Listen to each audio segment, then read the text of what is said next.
जब मनुष्य इस संसार में जन्म लेता है तब वह अपने जीवन को ही सब कुछ मान बैठता है। उसे लगता है कि यही शरीर, यही संबंध, यही धन और यही संसार ही उसकी वास्तविकता है। वह दिन रात इन्हीं में उलझा रहता है, कभी सुख के पीछे भागता है, कभी दुख से भागता है। लेकिन वह एक सत्य को भूल जाता है, एक ऐसा सत्य जिससे कोई भी मनुष्य कभी बच नहीं पाया, मृत्यु। संस्कृत में कहा गया है, जातस्य हि ध्रुवो मृत्यु, अर्थात जो जन्म लेता है उसकी मृत्यु निश्चित है।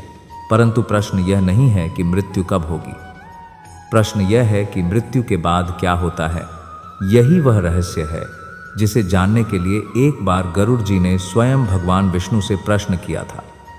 उन्होंने पूछा, हे प्रभु, जब कोई मनुष्य इस संसार को छोड़ता है तब उसकी आत्मा के साथ क्या होता है, वह कहाँ जाती है, उसे क्या अनुभव होता है। तब भगवान विष्णु ने जो उत्तर दिया वही आगे चलकर गरुड़ पुराण के रूप में प्रकट हुआ, एक ऐसा ज्ञान जो मनुष्य को उसके जीवन और मृत्यु दोनों का सत्य समझाता है। हे श्रोता, आज जो आप सुनने जा रहे हैं वह केवल एक कथा नहीं है, यह वह दर्पण है जिसमें हर मनुष्य को एक दिन स्वयं को देखना होगा।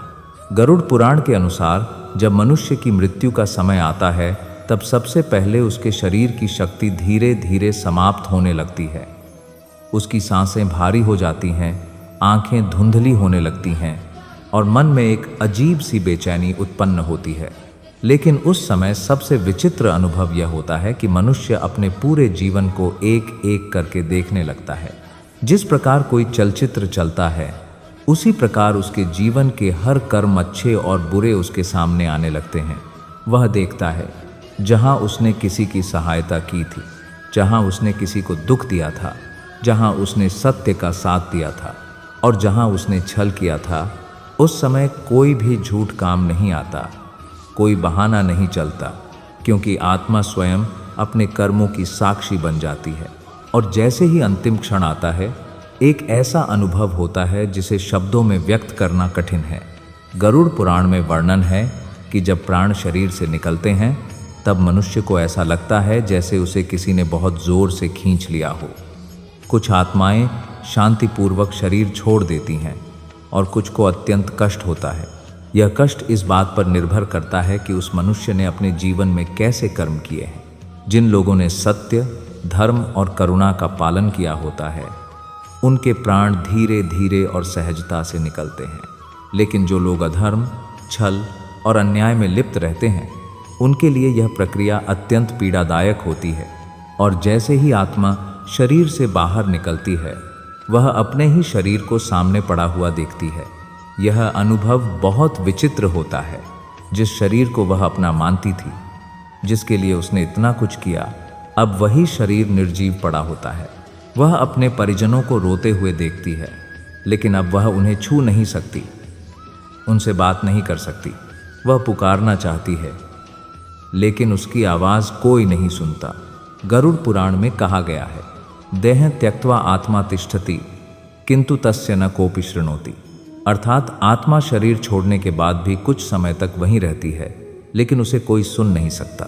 और यही वह क्षण होता है जब आत्मा को पहली बार यह अनुभव होता है कि यह संसार वास्तव में उसका नहीं था। लेकिन यह तो केवल शुरुआत है, क्योंकि इसके बाद जो होने वाला है वह और भी रहस्यमय और गंभीर है। कुछ ही समय बाद उस आत्मा के सामने दो दिव्य प्राणी प्रकट होते हैं। उनका स्वरूप साधारण नहीं होता, उनकी आंखों में तेज होता है और उनका रूप भयावह भी हो सकता है। उन्हें कहा जाता है यमदूत। यमदूतों का कार्य होता है आत्मा को उसके अगले मार्ग पर ले जाना। लेकिन यहाँ एक महत्वपूर्ण बात है, सभी आत्माओं के पास यमदूत एक जैसे रूप में नहीं आते। जो व्यक्ति धर्मात्मा होता है उसके लिए यमदूत शांत और सौम्य रूप में आते हैं, लेकिन जो पापों में लिप्त होता है उसके लिए यमदूत भयानक रूप धारण करते हैं। उनका स्वरूप देखकर ही आत्मा भय से कांप उठती है। गरुड़ पुराण में वर्णन है कि जब यमदूत पापी आत्मा के पास आते हैं तो वह आत्मा भागने की कोशिश करती है, लेकिन भाग नहीं पाती, क्योंकि अब उसका शरीर नहीं है, उसकी शक्ति नहीं है। अब वह केवल अपने कर्मों के अधीन है। यमदूत उसे पकड़कर अपने साथ ले जाने लगते हैं और यहीं से शुरू होती है आत्मा की वह यात्रा जिसे मृत्यु के बाद का मार्ग कहा जाता है। यह मार्ग सरल नहीं होता, यह कोई फूलों से सजा रास्ता नहीं होता। यह एक कठिन, रहस्यमय और कई बार भयावह यात्रा होती है। इस मार्ग में आत्मा को अपने कर्मों के अनुसार अनुभव होते हैं। कभी उसे प्यास लगती है, कभी उसे भूख लगती है, कभी उसे भय का अनुभव होता है, लेकिन अब उसकी सहायता करने वाला कोई नहीं होता। गरुड़ पुराण में कहा गया है कि इस यात्रा के दौरान आत्मा को यह समझ में आता है कि उसने जीवन में जो भी किया वही अब उसके सामने परिणाम के रूप में आ रहा है। और यही वह क्षण होता है जब आत्मा को पहली बार अपने कर्मों का वास्तविक अर्थ समझ में आता है। लेकिन यह यात्रा अभी पूरी नहीं हुई है, क्योंकि आगे उस आत्मा को पहुंचना होता है यमराज के दरबार में, जहां उसके हर कर्म का न्याय होगा, जहां यह तय होगा कि उसे स्वर्ग मिलेगा या नरक, और वहीं से शुरू होगा एक ऐसा निर्णय जो उसकी अगली गति को निर्धारित करेगा। लेकिन यमराज के दरबार में क्या होता है, चित्रगुप्त कैसे हर कर्म का हिसाब रखते हैं और आत्मा को किस प्रकार न्याय मिलता है, यही रहस्य अब अगले भाग में प्रकट होगा। जब आत्मा अपने शरीर को छोड़ देती है और यमदूत उसे अपने साथ लेकर उस अदृश्य मार्ग पर आगे बढ़ते हैं, तब उसकी वास्तविक यात्रा प्रारंभ होती है। यह यात्रा वैसी नहीं होती जैसी मनुष्य अपने जीवन में कल्पना करता है। यह मार्ग न तो सुखद होता है और न ही सरल। यह मार्ग आत्मा के अपने ही कर्मों से निर्मित होता है। गरुड़ पुराण में वर्णन मिलता है कि मृत्यु के बाद आत्मा को यमलोक तक पहुंचने में एक निश्चित समय लगता है। इस अवधि में आत्मा अनेक प्रकार के अनुभवों से गुजरती है। जिन लोगों ने अपने जीवन में पुण्य कर्म किए होते हैं, उनके लिए यह मार्ग अपेक्षाकृत सरल और शांत होता है। उन्हें ऐसा प्रतीत होता है जैसे कोई अदृश्य शक्ति उन्हें सहारा दे रही हो।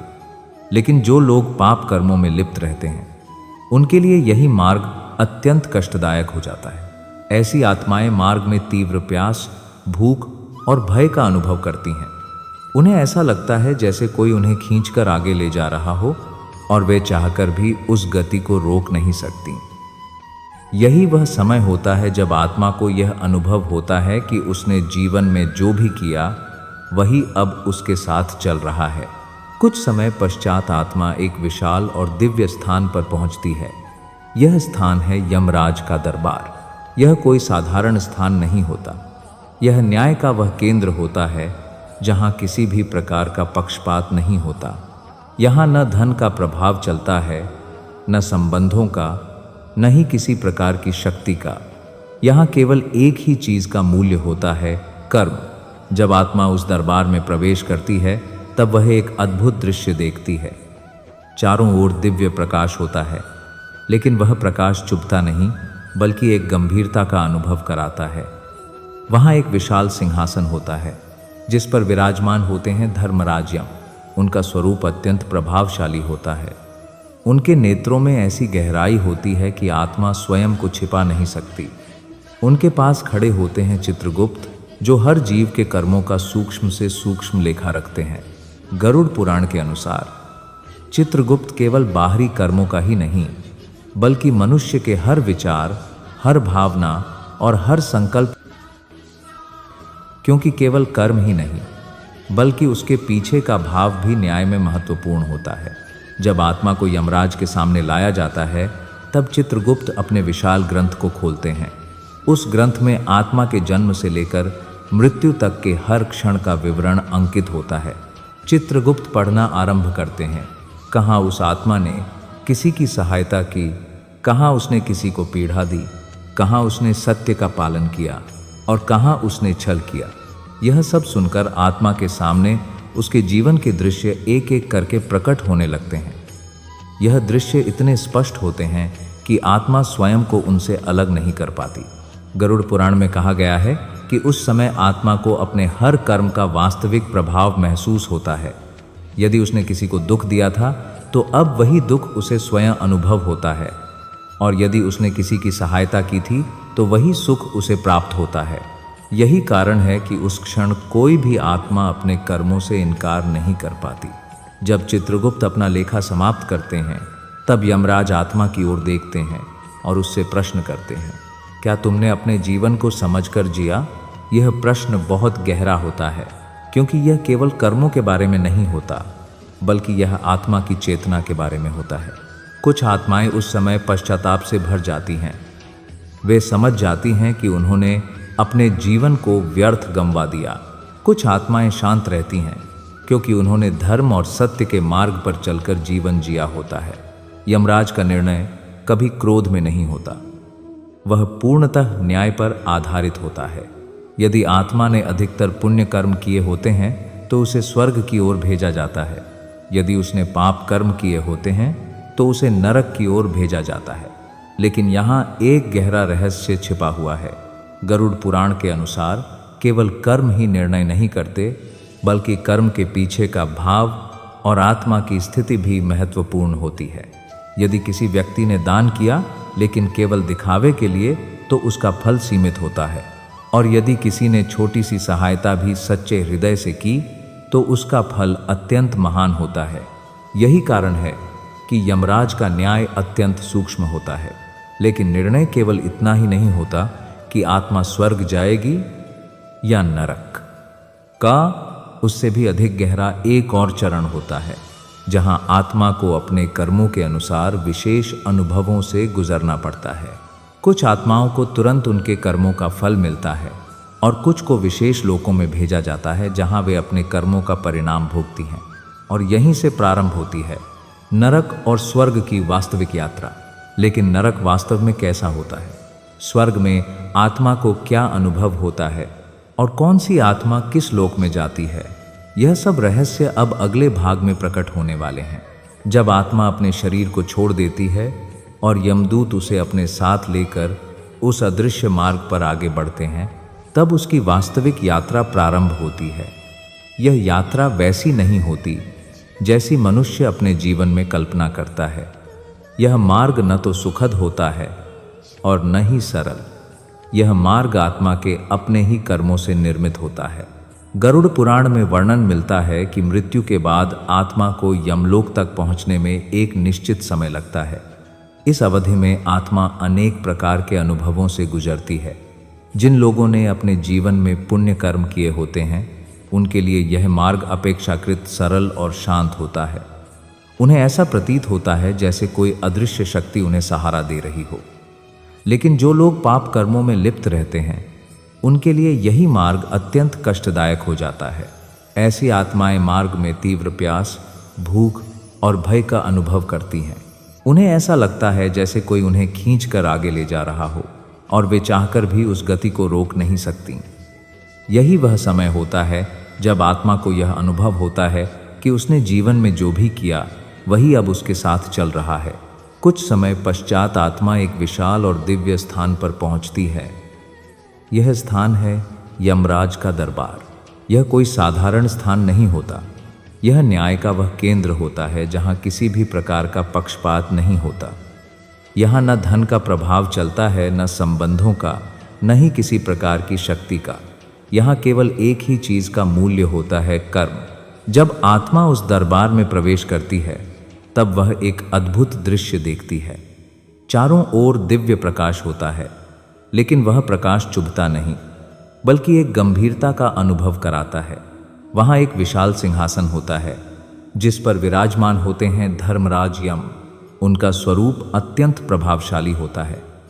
उनके नेत्रों में ऐसी गहराई होती है कि आत्मा स्वयं को छिपा नहीं सकती। उनके पास खड़े होते हैं चित्रगुप्त, जो हर जीव के कर्मों का सूक्ष्म से सूक्ष्म लेखा रखते हैं। गरुड़ पुराण के अनुसार चित्रगुप्त केवल बाहरी कर्मों का ही नहीं, बल्कि मनुष्य के हर विचार, हर भावना और हर संकल्प का भी लेखा रखते हैं। क्योंकि केवल कर्म ही नहीं, बल्कि उसके पीछे का भाव भी न्याय में महत्वपूर्ण होता है। जब आत्मा को यमराज के सामने लाया जाता है, तब चित्रगुप्त अपने विशाल ग्रंथ को खोलते हैं। उस ग्रंथ में आत्मा के जन्म से लेकर मृत्यु तक के हर क्षण का विवरण अंकित होता है। चित्रगुप्त पढ़ना आरंभ करते हैं। कहाँ उस आत्मा ने किसी की सहायता की, कहाँ उसने किसी को पीड़ा दी, कहाँ उसने सत्य का पालन किया और कहाँ उसने छल किया। यह सब सुनकर आत्मा के सामने उसके जीवन के दृश्य एक एक करके प्रकट होने लगते हैं।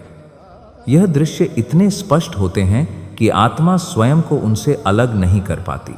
गरुड़ पुराण में कहा गया है कि उस समय आत्मा को अपने हर कर्म का वास्तविक प्रभाव महसूस होता है।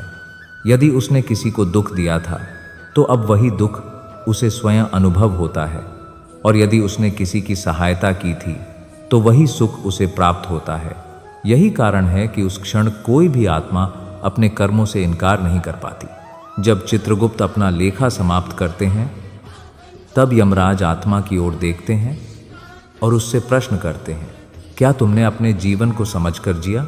यह प्रश्न बहुत गहरा होता है, क्योंकि यह केवल कर्मों के बारे में नहीं होता, बल्कि यह आत्मा की चेतना के बारे में होता है। कुछ आत्माएं उस समय पश्चाताप से भर जाती हैं। वे समझ जाती हैं कि उन्होंने अपने जीवन को व्यर्थ गंवा दिया। कुछ आत्माएं शांत रहती हैं क्योंकि उन्होंने धर्म और सत्य के मार्ग पर चलकर जीवन जिया होता है। यमराज का निर्णय कभी क्रोध में नहीं होता, वह पूर्णतः न्याय पर आधारित होता है।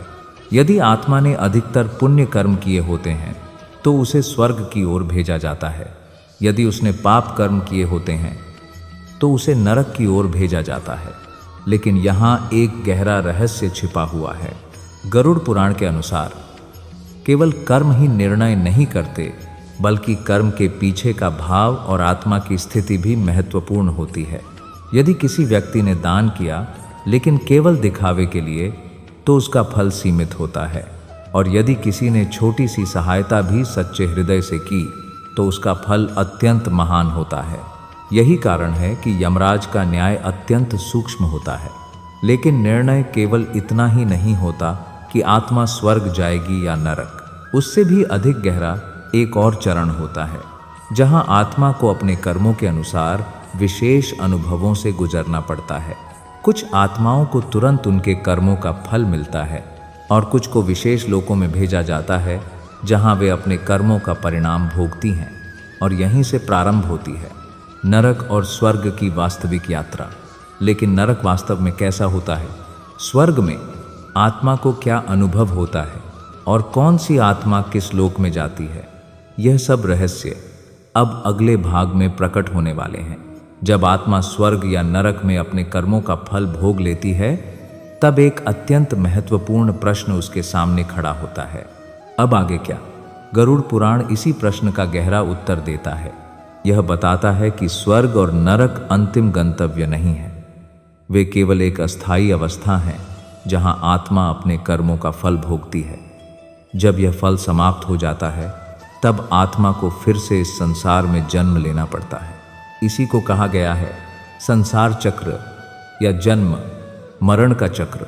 संस्कृत में कहा गया है पुनर्पि जननम पुनर्पि मरणम, अर्थात आत्मा बार बार जन्म लेती है और बार बार मृत्यु को प्राप्त होती है। लेकिन प्रश्न यह उठता है कि आत्मा को बार बार जन्म क्यों लेना पड़ता है? गरुड़ पुराण के अनुसार इसका कारण है अपूर्ण कर्म और अधूरी इच्छाएं। जब मनुष्य अपने जीवन में इच्छाओं से बंधा रहता है, धन की इच्छा, सम्मान की इच्छा, भोग की इच्छा, तो मृत्यु के बाद भी उसकी चेतना उन इच्छाओं से मुक्त नहीं हो पाती, और वही इच्छाएं उसे फिर से जन्म लेने के लिए बाध्य करती हैं। इसी प्रकार यदि किसी व्यक्ति के कर्म अधूरे रह जाते हैं या उसने अपने जीवन में कुछ ऐसा किया है जिसका परिणाम अभी शेष है, तो वह भी उसे पुनर्जन्म की ओर ले जाता है। इस प्रकार आत्मा एक चक्र में फंस जाती है। जन्म कर्म मृत्यु फल पुनर्जन्म, यह चक्र तब तक चलता रहता है जब तक आत्मा पूर्णतः शुद्ध और मुक्त नहीं हो जाती। गरुड़ पुराण में इसे एक गहरी उपमा के साथ समझाया गया है। जैसे कोई व्यक्ति एक बीज बोता है, वह बीज वृक्ष बनता है, फिर उससे फल उत्पन्न होते हैं और उन फलों से फिर नए बीज बनते हैं। ठीक उसी प्रकार मनुष्य के कर्म भी बीज के समान होते हैं।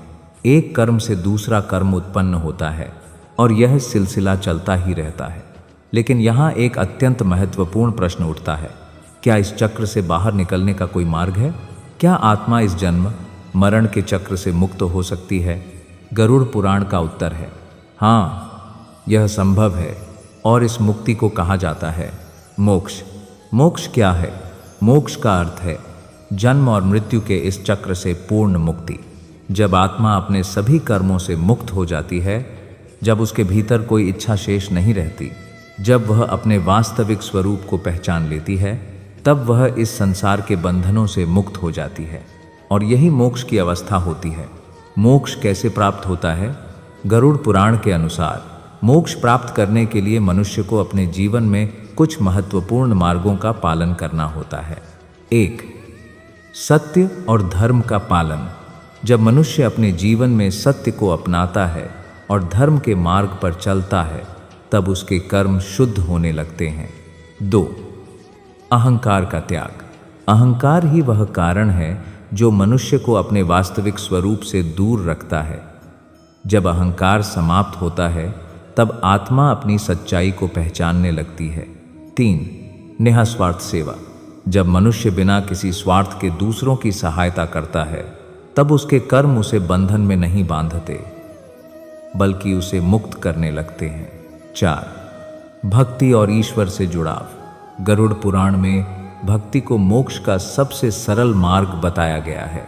जब मनुष्य अपने मन को भगवान में स्थिर कर लेता है, जब वह अपने सभी कर्म भगवान को समर्पित कर देता है, तब उसका मन धीरे धीरे शुद्ध होने लगता है। संस्कृत में कहा गया है, भक्त्या तो अनन्या शक्य, अर्थात सच्ची भक्ति से ही परम सत्य की प्राप्ति संभव है। 5. ज्ञान की प्राप्ति। जब मनुष्य यह समझ लेता है कि वह केवल शरीर नहीं है बल्कि एक आत्मा है, तब उसके भीतर एक गहरी जागरूकता उत्पन्न होती है और यही जागरूकता उसे इस संसार के मोह से मुक्त करती है। अंतिम सत्य। गरुड़ पुराण का यह ज्ञान हमें एक गहरा संदेश देता है। मनुष्य का जीवन केवल भोग के लिए नहीं है, यह एक अवसर है अपने कर्मों को शुद्ध करने का, अपने मन को समझने का और अंततः अपने वास्तविक स्वरूप को पहचानने का। जो मनुष्य इस सत्य को समझ लेता है, वह अपने जीवन को बदल देता है। वह जान जाता है कि हर कर्म का फल है, हर विचार का प्रभाव है और हर क्षण महत्वपूर्ण है, लेकिन अभी भी एक अंतिम रहस्य बाकी है। मृत्यु के समय मनुष्य की अंतिम अवस्था क्या होनी चाहिए?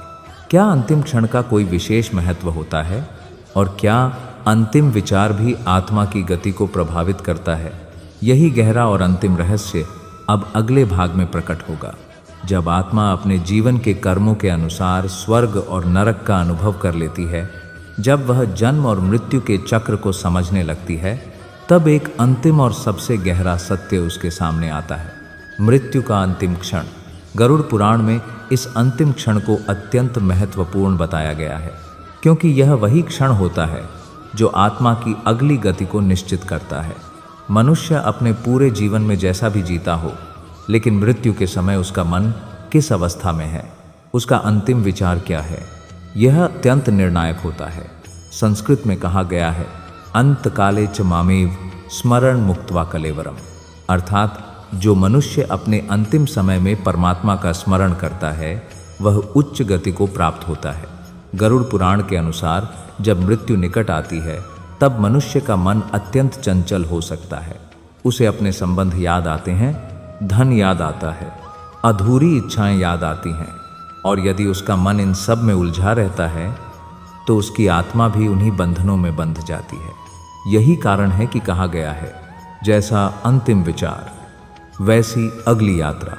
यदि अंतिम क्षण में मन भय, मोह और लालच में डूबा हो, तो आत्मा उसी दिशा में खिंच जाती है, और यदि अंतिम क्षण में मन शांत हो, ईश्वर में स्थित हो, तो आत्मा उच्च लोकों की ओर बढ़ती है। गरुड़ पुराण में एक अत्यंत मार्मिक दृश्य का वर्णन है। जब मनुष्य मृत्यु के निकट होता है, तब उसके चारों ओर दो प्रकार की शक्तियां उपस्थित होती हैं। एक ओर यमदूत होते हैं और दूसरी ओर देवदूत। जो व्यक्ति जीवन भर अधर्म में रहा है, उसके पास यमदूत पहले पहुंचते हैं। उनका स्वरूप भयावह होता है और आत्मा भय से कांप उठती है। लेकिन जो व्यक्ति धर्म, भक्ति और सत्य के मार्ग पर चलता है, उसके पास देवदूत आते हैं। उनका स्वरूप शांत, दिव्य और प्रकाशमय होता है और वे आत्मा को बड़े सौम्य भाव से अपने साथ ले जाते हैं। यही अंतर होता है जीवन भर के कर्मों का और अंतिम क्षण की अवस्था का। लेकिन यहाँ एक और गहरा रहस्य छिपा है। गरुड़ पुराण कहता है कि मनुष्य जैसा जीवन जीता है वैसा ही उसका अंतिम क्षण होता है। यदि उसने जीवन भर मन को भटकने दिया तो अंतिम समय में उसे स्थिर करना कठिन हो जाता है, और यदि उसने जीवन भर भगवान का स्मरण किया तो अंतिम समय में भी उसका मन सहज रूप से उसी दिशा में जाता है। इसलिए कहा गया है, जीवन ही मृत्यु की तैयारी है। हर दिन, हर विचार, हर कर्म हमें उस अंतिम क्षण की ओर ले जा रहा है, और वही क्षण तय करेगा हमारी अगली यात्रा कैसी होगी। अंतिम संदेश। हे श्रोता, गरुड़ पुराण का यह ज्ञान हमें डराने के लिए नहीं है, यह हमें जगाने के लिए है। यह हमें यह याद दिलाता है कि यह जीवन केवल भोग के लिए नहीं है, यह एक अवसर है अपने कर्मों को सुधारने का, अपने मन को शुद्ध करने का और अपने आत्मा को पहचानने का। क्योंकि अंत में न धन साथ जाता है, न संबंध साथ जाते हैं, न शरीर साथ जाता है। साथ जाता है तो केवल हमारा कर्म और हमारी चेतना। इसलिए आज से ही अपने जीवन को इस प्रकार जिएं कि जब वह अंतिम क्षण आए तो हमारे मन में भय न हो, पछतावा न हो, बल्कि एक शांति हो, एक संतोष हो और ईश्वर का स्मरण हो। तभी हमारी आत्मा उस मार्ग पर जाएगी जहाँ से फिर लौटना नहीं पड़ेगा। और यही है गरुड़ पुराण का अंतिम और सबसे गहरा सत्य। अगर यह ज्ञान आपको स्पर्श कर गया हो तो इस वीडियो को लाइक करें, शेयर करें और कमेंट में हरि जय श्री विष्णु अवश्य लिखें। ऐसे ही गूढ़ और जीवन बदल देने वाले आध्यात्मिक ज्ञान के लिए हमारे चैनल को सब्सक्राइब करें। हम प्रतिदिन आपके लिए ऐसे ही ज्ञान लेकर आते हैं जो केवल सुनने के लिए नहीं बल्कि जीवन को बदलने के लिए होता है। हरि तत्सत।